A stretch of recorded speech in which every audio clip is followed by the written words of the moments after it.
What's good with YouTube? Y'all already know Big Flacco with a convict's perspective, and I'm a slide on through with a little bit of energy. Please hit the like, subscribe, comment, do all those things to help support this channel, and hit that bell notification for future fire content.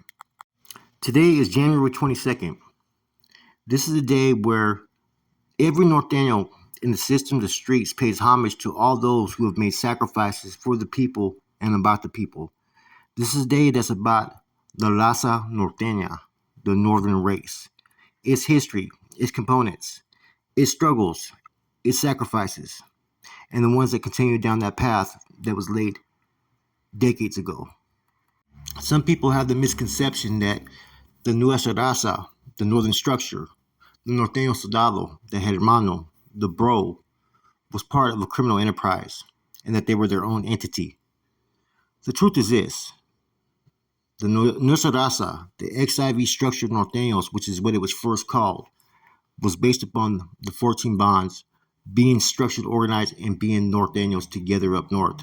It was about the carnalismo to withstand against anyone who would seek to oppress any individual based upon the fact that he was from rural Northern California. As far back as 1974 is when you started to first see the separation of Norteños and Sureños, right? Now, it didn't take effect all the way, right? But it's when you slowly started to see it build this momentum. It wasn't no gang thing yet. It was, okay, I'm from the north, I'm from the south. Some of these cars ran together, some of them didn't. And that's just how it just started to slowly develop, especially with the validation clampdown that came around 1976, 74, I believe, right? Which was slamming down a lot of carnales, that a lot of NF members had to go undercover just to be out there on some of those yards and have the privileges and incentives that were entitled to the inmates. Now, the MA had created the Southside, the Southern United Raza, to basically run interference on all NF activities. And it used to focus its agenda on those that were from Northern California. See, they were already setting the line in the sand that would separate recruiting grounds from North and South.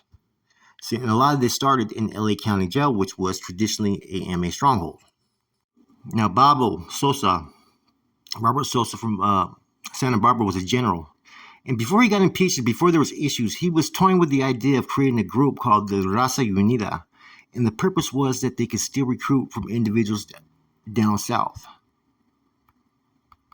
If they gave into this north-south like the MA wanted them to do, they would only be able to recruit solely from Northern California. This was eventually shot down. Now, the first sign of any Norteños, right, basically came around 79, 1980, right? And they were called the XIV structured Norteños. XIV signified the 14 bonds that were created at that time. Structured meant they were organized, and now they were from up north Norteños. These were the first signs of individuals that were, there to revolt against any type of MA aggression or Sureño aggression at that time. And the ones that were originally in charge of this was one Glenn Holden, Hobo, from San Fran, as well as an individual named Ricardo London. Now, Ricardo London was a part of all these different, revolutionary groups. He was neither a Norteño, he wasn't an NF, and he wasn't a structure member. But he was in charge of all undercover carnales and all structured Norteños. Tracy, around this time, 80, 81, which was traditionally a NF stronghold, had now became a MA stronghold. And anybody that was getting sent to these lines was getting whacked. As we already know, we talked to Wine Perez. He tells a story about how he got hit. So there was a policy that was coming out of Tracy at that time. The individuals had 60 days to get off. Basically, they were supposed to go out there, establish themselves, get a squad, and handle business. Individuals like Skip, Dancing Bear, Wine Perez, all these individuals fell in that category and were the first line of the XIV structured Norteños that were pushing that line back at the South. Now, this XIV structured Norteño was only supposed to be a temporary thing. It was eventually to go into undercover, and it was eventually to recruit all these individuals as NF members, believe it or not. But what ended up happening is during the NF Civil War, I guess you can call it, Black Bob was able to basically, recruit within these Norteños, right? As well as use these Norteños in the plight to beat the old timers at that time. Him being from Gilroy and having several supporters like Brown Bob and others, this is where the term farmeros came, right? This is where the term fucking, the Huelga bird was adapted, and all this stuff was adapted for the lucha and struggles that they had given to the Norteños, because the Norteños needed something that was their own to represent in lieu of there being no NF members on any prison they entered. Now, some of the individuals, right, that were the first wave Norteños at that time were individuals like Skip, Dancing Bear, who were pulled as NF members, right, but they were undercovers out there that were pushing the bonds and formats in places like DVI, San Quentin, to where it started to promote, and you started to see more and more Norteños align with this cause and struggle. Somewhere around 1982, 83, you had Copos Gallegos from Salinas, Corny from Woodland, Brown Bob from Morgan Hill, Manos from Santa Barbara, and a few others who drafted a new version of the 14 bonds along with now a format. The format was basically an introduction into what a XIV structured Norteño member was, right? What the struggle, the movement, the cause, what your responsibilities were going to be. It wasn't about being about an organization, but being a movement, frontline soldiers that were willing to sacrifice on behalf of the people, and to eventually have a flag planted in every facility where those of La Raza Norteña and those worthy of the cause could go and enjoy the privileges and incentives tied to any inmate at that prison. So it's basically resisting any type of MA aggression or any Southside aggression. The bonds were there to safeguard and govern the people. These were meant for a couple reasons. One, they were a Norteño Soldados ultimate authority. The supreme authority would be that of an acting NF member, but during these time periods, there wasn't a lot of NF members on these main lines. Therefore, the Norteños had something to fall back on to make their decisions and to process things to a higher authority review. Now, the structure was growing. It did have a CAT system that they incorporated that was similar to the NFs, okay? But before you got to CAT 1, you were an A1 basically, which means you were a prospect to be recruited as a Nuestra Raza member. Then you were CAT 1, which means you were a new recruit. CAT 2, you're basically equivalent to a squad leader. And CAT 3, you were basically an undercover NF member. There's a time period after 10 years of service as a structure member. You could choose to whether you wanted to become a carnal or remain a bro. Now, January 22nd became the basically birthday of the Nuestra Raza. This is when they acknowledged 84 when the bonds and formats came out, as well as on January 22nd, 1989, Brad Prigley, Pablo from Sacra, was killed in New Folsom by a gunner as he engaged in battle with the oppositions in the hole. Now, this is during the era when they were sending people out to integrated yards. Now, Pablo's death at the hands of CDCR was one of the very first, not the exact first, but one of the first, right? But it's one that is recognized in its history and why they recognize January 22nd as basically a day of pay homage to every Norteño Soldado. In addition to him, you also had an individual named Toro from Chole, who was killed in Corcoran Shoe as he engaged with MA members in the Corcoran Shoe yard. So 2 other Northerners were also killed in 1988 in New Folsom. And see, January 22nd, right, these are the things that we used to do, right? We used to refuse at times to eat that day and fast to pay tribute to these soldados. I remember one time we did this in San Quentin, man. They thought we were going on a hunger strike. They started searching all our fucking cells, man. And then they pulled out Ziba from Chole, who eventually told them why we were doing what we were doing. Now, around 1989 is when Pelican Bay opened, and it started to be filled with tons of individuals that were validated as Northern Structure members, who were also Nuestra Raza XIV Soldados. Now, sometime around 1993 is when the Nuestra Raza was starting to be recognized, and they started to push this XIV Structure Norteño in a whole different direction. They made a lot of changes. One of them, they were referring themselves as bros and hermanos under the Nuestra Raza bandera. Now, they had stripped the CAT system, the CAT 1, 2, 3, right? And what they did is they put together basically a chain of command in the Bay, right? For all hermanos, all Nuestra Raza Soldados to follow under, which was the Nuestra Raza Council, which was in charge of all, directives and decisions on behalf of the Nuestra Raza movement. Nuestra Raza advisors who basically carried out the orders of the Nuestra Raza, and a lot of times they served as channels to other pintas into the streets. Now NRAs were in each unit in Pelican Bay. So count how many units there are, that's how many NRAs there was. Then you had the NRTs, who were the ones who designed the educational program as well as conducted the investigations on behalf of the Nuestra Raza. This is when the Norteno movement created its own emblem, which was an eagle with a dagger in the mouth. Live by the dagger, die by the dagger. Okay, eagle being a pure, strong bird, right? And one claw, you had basically a sombrero, right? Which was for the heritage. On the other one, you had the Biblia, the Bible, in a red paño with three colors, red, black, and white. Black, the death we face, white, the purity in our hearts, and the red, the blood that we shed. And the Bible represented the 14 bonds. This ended up being what you would call the Nuestra Raza emblem, its patch. And it too was created around 92, 93. Now, the two ranking members that held NRC positions were Lalo from Parlier and Pizza from Stockton. Pizza was actually sold up with Corny. And what people don't realize is a lot of these NR members that were holding rank and file were actually undercover carnals. They were placed there by Corny and other Cs to observe and watch what the NR was doing.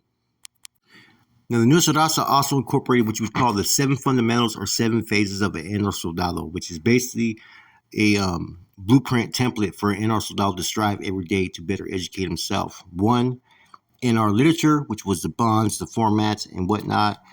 And, you know what I'm saying? 2, NR language, which was, proper codes, Spanish, proper English, Nahuatl, all the different things that NR members needed to know.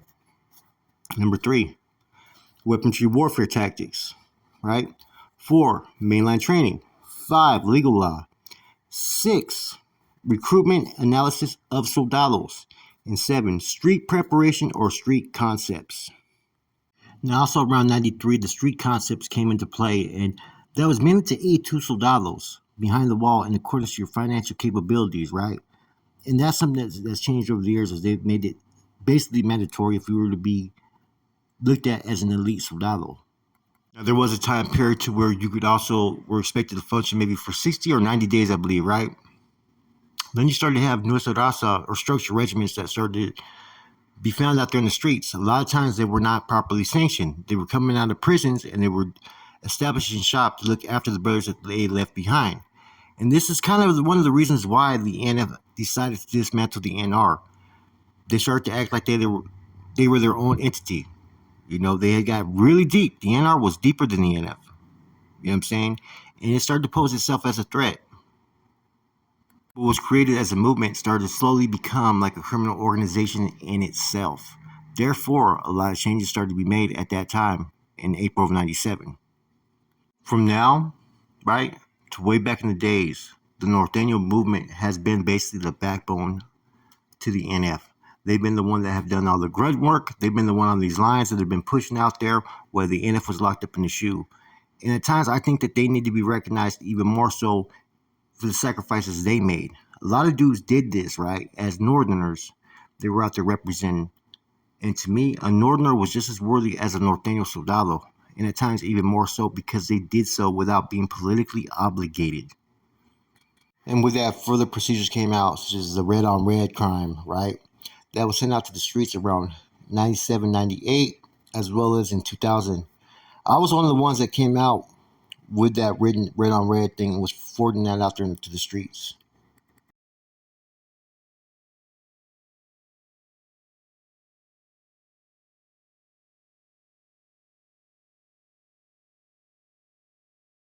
And a lot of carnales, of course, started their careers off as hermanos, as bros, right?